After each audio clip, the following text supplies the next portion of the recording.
Getting too old for this. I don't know what's creepier about this outfit. The fact that I'm wearing it or these gloves. Since when do cats have 3 fingers? Halloween, it's the scariest, creepiest time of the year, and usually it gets you in the mood to play some spooky games. But the one big question you might have on your mind right now is, out of all the outfits I could have chosen from Spirit Halloween, why did I pick Cat in the Hat? I don't watch scary movies and I don't play scary video games. I can't think of a genre I'm less versed in than spoopy stuff. So growing up, Cat in the Hat was the scariest movie I ever watched. That movie is terrifying. Whatever. Alright, today is a day of holiday cheer. It's a day of Halloween spoopy scariness, and it's a day where we all want to play scary video games. But the question you might have on your mind is, what are the scariest games I can play portably on my Nintendo Switch? Here's the thing, that's not a question I'm qualified to answer. As I said, I don't play scary games. I've played quite a few in preparation for this video and pooped my pants on more than one occasion, just so that I could bring some scary, spoopy games to your table this Halloween season. I'm just gonna shut up and get on with it. This is a list of 10 scary games for Switch. I hope you have a fantastic time watching it. It's not a video that I would take seriously in the slightest regard. I'm 29 years old, sat here wearing a Cat in the Hat outfit. If you take this video seriously, there's something more wrong with you than me, and that's saying something. Let's start the video.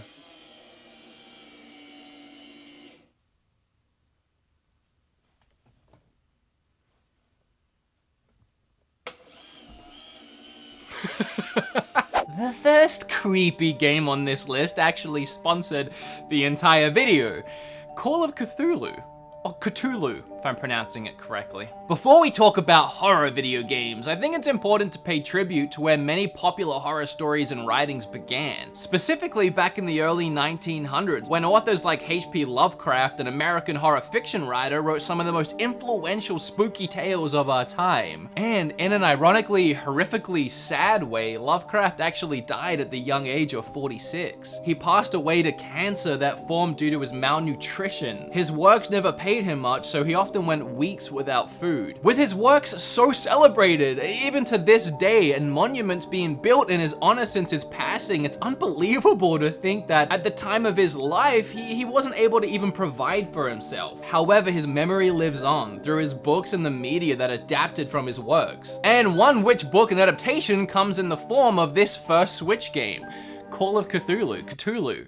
Call of Cthulhu has a rich story where a fire that took the lives of a family may in fact be a cover-up that involves the local police of a small fishing town situated on an island in the middle of nowhere. You play the role of an investigator hired by the father of the victim to figure out what exactly happened within the mansion. One of my absolute favorite things about this game is the skill tree, which allows you to increase things like your psychology, your eloquence, investigation, and so on. Leveling these up will allow you to do more and discover more within the game on your playthrough. For example, leveling up your psychology will enable you to ask characters different questions and press them in the right way to get the answers you desire. There's different ways of getting the right answer, so you have to level up to your desired playstyle. At first, while this fishing island is pretty creepy, you still feel like you have a certain level of control over the situation. But things quickly go south and you find yourself creeping and crawling around doing your best to survive the horrors underneath this mansion. While some other games in this video today feel more like a short jump scare filled thrill ride, Call of Cthulhu is a fully fleshed out adventure. It definitely has a bigger budget feel while stacking on the creep factor. And I love that the closer your investigation gets to the truth, the more it's at a price of your own sanity. The fact that the publishers and developers of this game themselves wanted me to make this list video featuring a bunch of different games in celebrational theme for this season,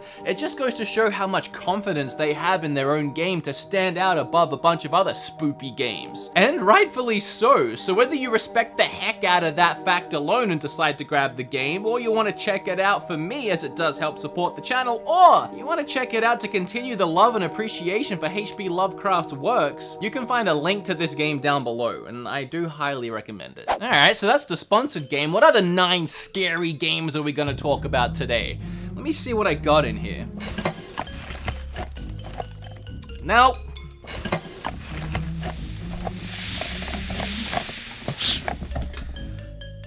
I know there's a game in here somewhere. Oh, give me a high five. Ah! You know, somehow after seeing a disembodied hand, a bloody knife, and a snake, there's probably nothing left in here that could actually scare me. Ah! Forgot about that thing. Oh, finally. Ghostbusters. That's not scary, but it's on theme.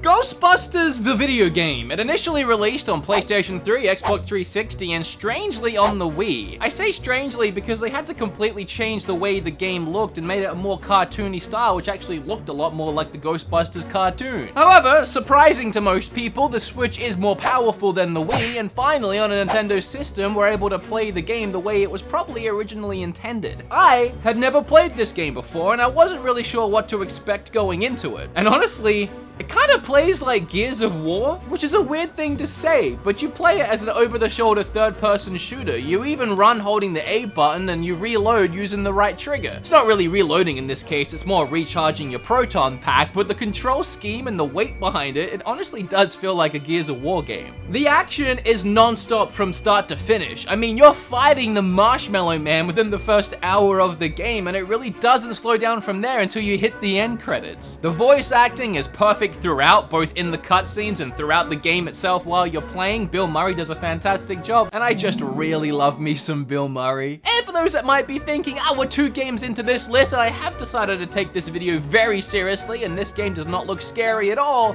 just wait till you play it. There's actually some pretty freaky themes. And Dan Aykroyd's character, whose name I can't think of right now. Hey, Kim? At one point of the game, you find this creepy nursery area and you hear kids laughing and screaming, and Ray tells you that it's dead children. It's creepy, alright.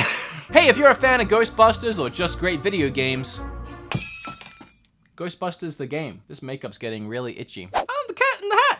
Outlast is a game that I just flat out refused to play until I had to make this video. Gotta be honest, I didn't play it long. Outlast is set in a psychiatric hospital.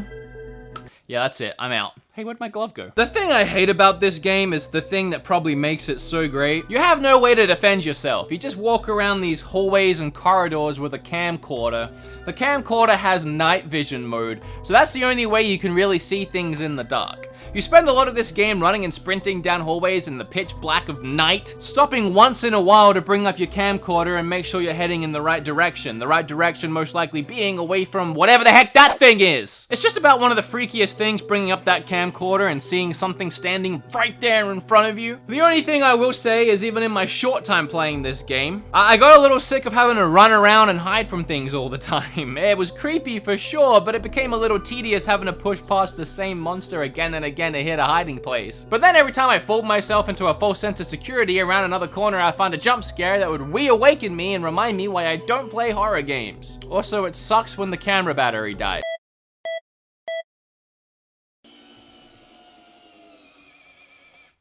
You guys hear something?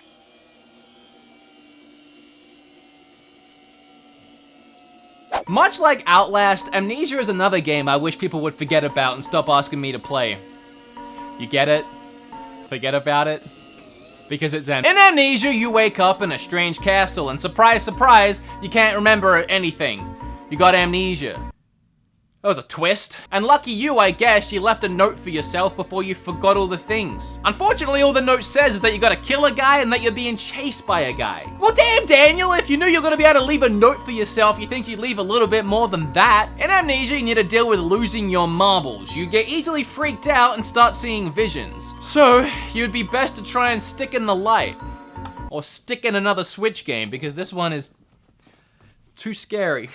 Whether that be lit up areas of the castle or using your own lantern if you can keep it fueled up. We also have some light puzzle solving here in the form of finding objects and holding onto them until you find out what it is they actually do, you know, point and click style. Now this is a collection pack for Switch. There's a couple other things bundled in. There's the Justine thing, which is a much shorter version of the game, and it's weird and has different endings. And then you have A Machine for Pigs, which is apparently a sequel to the original game, but since I noped out of the first one pretty quickly, I wasn't about to yuck back into the sequel. If you like being spoopy scared, this is one of the better ones to get spoopy scared with. Okay, can you please be quiet? If I've told you once, I've told you a billion times. When the Cat in the Hat starts filming, you stop going side to side. That's it, Larry. You come back here right now. Oh, that's right. Larry, get back here right now, young man. Just you wait till your father gets home. Whether you're a fan of horror games or not, I think we all have to appreciate what Darkwood managed to accomplish. For me, the scariest horror games are the ones that are played in first-person view. You know, putting me in the realistic position of a would-be victim about to die horribly at the hands of an alien ghost, poltergeist, machine monster pig. Cat in the Hat, y'all. It's much harder to evoke that feeling of dread from other gameplay styles, especially a top-down adventure style. But again, that's what makes Darkwood so beautifully terrifying. In this game, there's a virus taking over the world, and it's your task to try and escape both it and its infected inhabitants. The first thing that stands out to me is the way your flashlight bounces off the environment, especially so when it shines through the trees, casting a bright light that becomes your only field of view. Meaning, even though this game is top-down, you still can't see everything around you unless it's in your field of view. This is brilliant because it somewhat brings you back into that first-person perspective, not knowing what's around every corner or even right behind you. Unlike some of the other games on this list, you are actually able to arm yourself in Darkwood, either with the items you find around the world or the things you craft for yourself. I'm not able to craft things because I'm a cat, and apparently cats only have 3 fingers. I'm not sure if one's even an opposable thumb. Oh yeah, it is. What this game does best is its atmosphere. From the before mentioned visuals and lighting to its music and sound effects. It creates an eerie and extremely tense ambiance throughout the entire game that constantly keeps you on the edge of your seat. If I wasn't so full of Halloween chocolate weighing me down, making me feel lethargic and lazy, I'd run around this game room and grab every copy of Resident Evil I have in the house. But I am lazy, so here's Resident Evil 5. One of the very many Resident Evil games that's on the Switch now. We have the Origins Collection, which has Resident Evil 1 and the prequel, Resident Evil 0. We have 4, 5, and 6. We also have Revelations and Revelations 2. I'm honestly surprised 2 and 3 haven't been ported yet. What with the new remake of 2 and just the fact that I feel there really isn't that many ways to play the third game. I think I have it on PlayStation 1 and that's it. I have Resident Evil 4 on everything. Even my toaster plays that game. I'd say the 5th game is easily the least scary. They leaned way more into an action-adventure style game, and while I do enjoy it for its co-op action, there ain't a scare to be found in here. Although the first couple Resident Evils will always be the creepiest, especially the first one with its tank controls. That always made trying to escape zombies a terrifying clunky dance. 6 flat out sucks, and that's all I'm gonna say about that. There. And then you have the Revelation games, and these might be my favorites, honestly. The original was built for the 3DS, so it's a perfect handheld game, and the sequel knocked it out of the park as well. Both of these are really fun games. Not spoopy. They're a little more scary than some of the other titles, but still not really. But hey, there you go. Resident Evil. Zombies, Halloween, they go together like chocolate and peanut butter, which also go really well in Halloween. In honor of the next game, I'm gonna review it with my eyes closed, because in Perception, you can't see. It also means I can't read my hobbled together script that I wrote on my phone, so this should be interesting. Perception is great for one reason and one reason alone. The visuals. I love the way this game is presented. So okay, imagine playing a game completely blind, and the only way of getting around the world is by sound. And that's this game. I love the concept, but again, it's the way it's presented that really seals the deal. All these moving lines and motions that represent sound bouncing off the walls or wind blowing down hallways is fantastic. And of course, coupled with the visuals, you want the sound to sound soundy, since it's a game that relies heavily on sound. And oh boy, let me tell you, the sound in this game is as soundy as it gets. Got great sound. Of all the things I should be asking from a horror game, it probably shouldn't be, hey, do you want to dial up the scary just a tiny bit? But that really is my only complaint, because there is no scare factor in this game, and more it's just a game you try and find your way around a mansion, it kind of leaves the game feeling empty. Again, I don't even like jump scares and scary things, but I feel like there's a lot they could have done with this game. Like, I don't know, creatures, monsters, things that chase you in the night that you can't see, maybe because they're so silent you can barely hear them, and so as a result you can't see them. Or maybe even monsters that are also blind and they can't see you unless you make a lot of noise. I don't know, I feel like there's something here in regards to creatures, monsters, scary things, and sound and being blind. Instead, it's more of a feel your way around a mansion and the story kind of just tells itself to you dealio. Not spoopy. Concept is great though. Can I open my eyes now? For the longest time, the Switch didn't have any scary spoopy games, and the audience for scary spoopy games was asking for scary spoopy games. And the one they finally got was Layers of Fear. Is it actually that scary?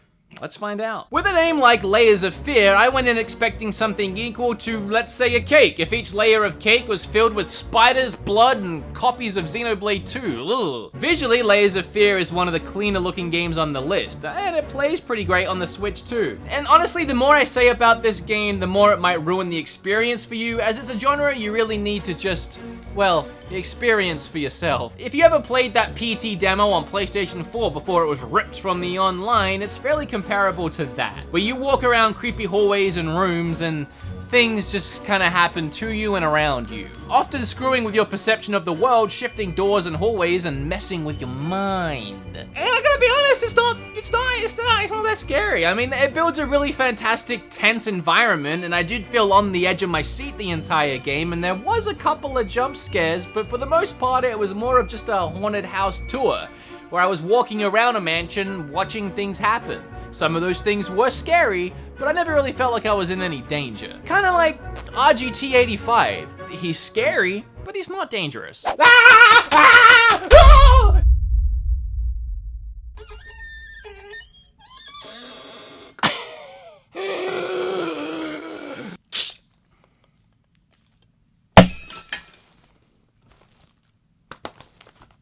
Friday the 13th. And Dead by Daylight. I reviewed both of these games very recently in 2 separate videos that I'll leave down below in the description, but I feel like I'd be amiss if I didn't at least mention them. I mean, we're talking about a horror, creepy, scary time of the year. I actually sat down and watched Freddy vs. Jason for the first time, and it was both the first Jason movie and the first Freddy movie I've watched. I told you, I do not watch scary things, and I gotta say, the movie was not scary. It also wasn't very good. However, again, I'd be amiss if I didn't mention these games, as you can play as Freddy in Dead by Daylight, as well as a bunch of other scary people, from Mike Myers to other franchises I am not aware of, as I am so noob when it comes to this kind of stuff, and Friday the 13th, a game that I really, really love. I think it was important that I mention these 2 on the list, even though, again, I did talk about them recently, because they're the only games you can play online with friends. So if you want to learn more about these games, I'll leave those links down below. They're perfect for Halloween! One more time, I do have to give a hand to the sponsor of this video, Call of Cthulhu. Just download it, buy it, play it, and support them for supporting me. It also supports me. And I mean, I don't know, H.P. Lovecraft, that whole spiel I did at the beginning. I mean, he's dead. I mean, you won't care much. And if there was ever a video for you to smash like on, it's probably one where I sat dressed as Cat of the Hat for an hour. Subscribe if you want, I don't care. Look, this knife, it's like the blood moves. It's so much cooler than I thought it was when I bought it. I just thought it was like stained with blood or something. Happy Halloween! I'll be 30 next year. I don't know what I'm doing with my life. I hope you have a happy Halloween.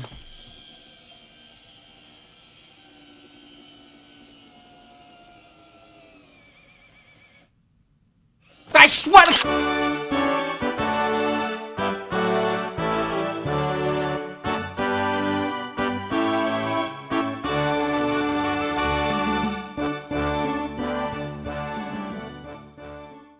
It's not as deep as I thought it would be. Don't use